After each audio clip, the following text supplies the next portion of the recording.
Hello everyone. Academic Agent recently made a video called Response to Dralasta. 3 questions for climate change evangelists.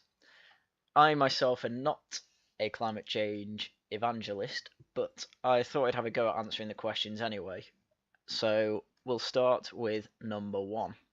He asks, why start the graph in 1772 instead of 1663? Now, I can basically answer this question quickly. It's because they want to make out that global warming is quicker than it actually is.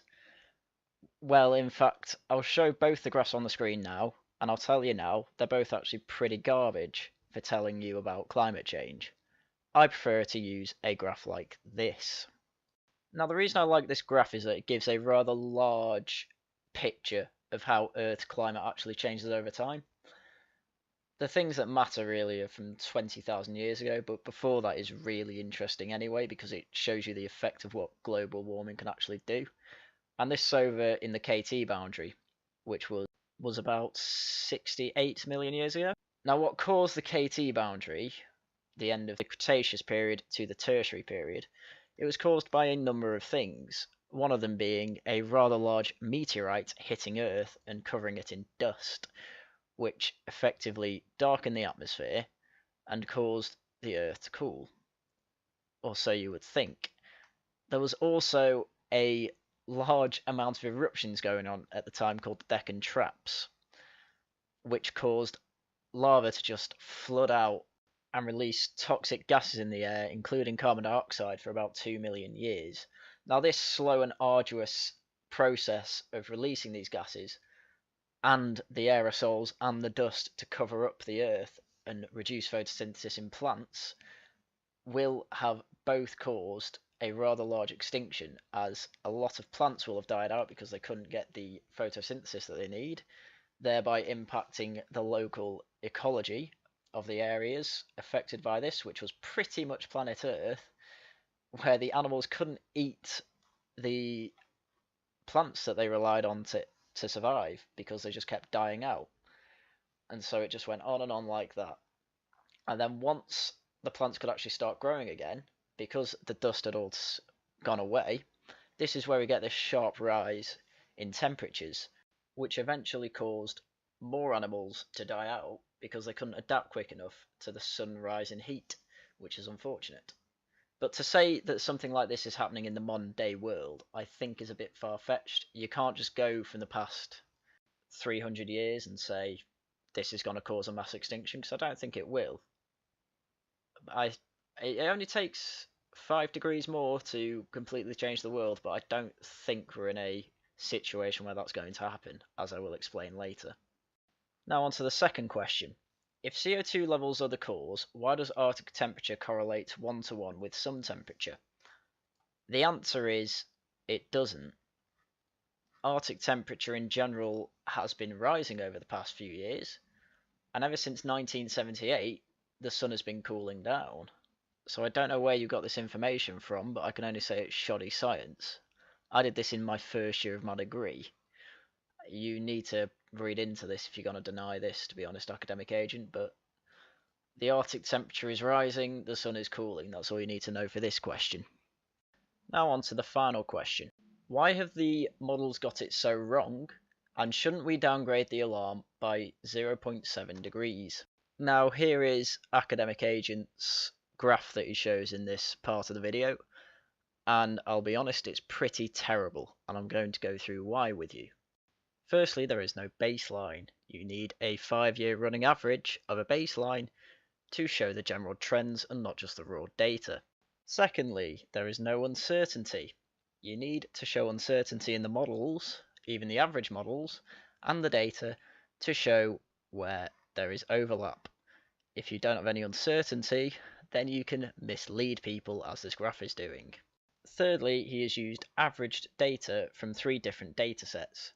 And for all we know, these could be incredibly precise data sets that are in agreement, or they could be terribly disagreeable in that some data shows very high temperatures and others show very low. But we do not know because he's averaged ones that I have assume are giving him the data he wants.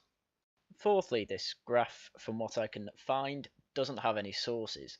So this is why I don't know if these data sets are actual reliable data sets for a start, whether they're in agreement, or anything else about the data. These could all be fake, for all I care. It's also impossible to reproduce the graph without the given data. Fifthly, the graph shows mid-tropospheric temperature variations. This is fairly useless to us because we don't care about mid-tropospheric temperature, which is around 5 kilometers above the surface. Now, we as humans don't really care what the temperature is at about 5 kilometers above the surface because barely anyone lives at that extraordinary height. So, if this was about surface temperatures, I'd take it a bit more seriously, but it's not. It is about a height that not many people live at, and that's a bit ridiculous. And this is only one model. I think you'll find our scientists are actually pretty good at modelling future temperatures, as shown by this graph right here, which is the same graph that you have shown, apart from the fact that they have fixed all the problems I had with it.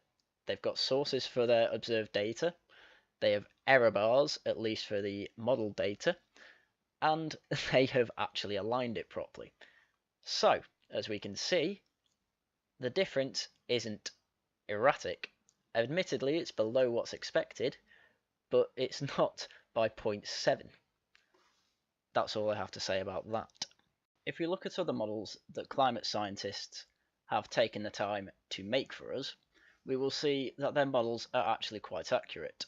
For example, the ice is actually melting at a higher rate than we thought at first, but it's still fairly accurate. And surface temperature of the ocean is about the same as what we modelled it by scientists. So you're saying all the models are wrong, but really it's just the one model that you've come across. And I get the feeling it's just confirmation bias that has made you think that it's correct, when really there's a lot wrong with it. So I think you need to read into this subject a bit more, academic agent, before you really try and debate people on it, because I don't think you fully understand climate change, unfortunately. Before I finish this video, I do want to go into another thing that's mainly causing climate issues, and that is the Milankovitch cycle. To put it simply, Earth's tilt and its orbit around the Sun changes in cycles that we can predict. And this graph shows that at this point in time, we are at a very small trough in the Milankovitch cycle, showing that we are eventually, over the next 1,000 years, probably going to have an increase in temperature in climate. And this has been shown to be true throughout the Milankovitch cycle's life, which is basically the Earth's life. And we have found this out through ice cores in the Arctic, because they hold in oxygen isotopes that allow us to measure the temperature at the time the ice core was frozen with the atmosphere. So to just put down global warming is entirely caused by carbon dioxide, that's a bit stupid. But it is true that carbon dioxide does add to the greenhouse effect, as does methane, as does many other gases. However, there is also this physical cycle of the Earth that we are currently on an upswing of that is also possibly causing a shift in climate. And also, I do think it's a bit stupid that The Guardian does get into hysterics about this, but to be honest, The Guardian's quite good on the actual science behind it. You just have to ignore all the hysteria around it, but the data that The Guardian give out is actually quite good. I actually saw some in a few things for my university degree, so that's how good I think they are. But that's it from me today, so thank you for watching, and goodbye.